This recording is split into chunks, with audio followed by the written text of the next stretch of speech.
Kukatpally BRS party అభ్యర్థి మాధవరం కృష్ణారావు ఫతేనగర్లోని పండాల సతీష్ గౌడ్ తో కలిసి ప్రజా ఆశీర్వాద ర్యాలీలో పాల్గొన్నారు. ఈ సందర్భంగా బీఆర్ఎస్ పార్టీ ఆధ్వర్యంలో 10 ఏళ్ల కాలంలో జరిగిన అభివృద్ధి కార్యక్రమాలను వివరిస్తూ ముందుకు సాగారు. ఈ సందర్భంగా పాదయాత్రలో మహిళలు అడుగడుగునా మంగళ హారతులతో నీరాజనాలు పలికారు.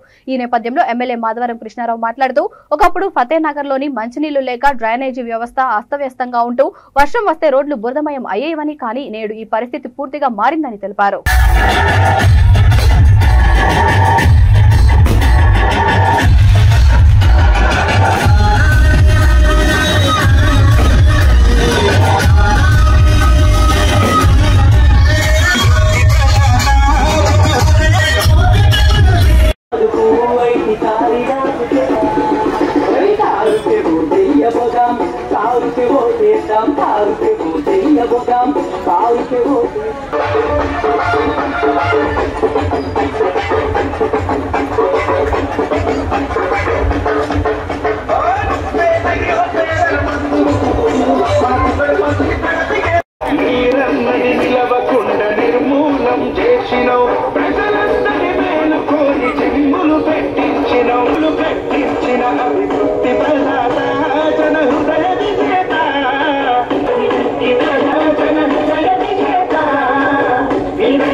Go!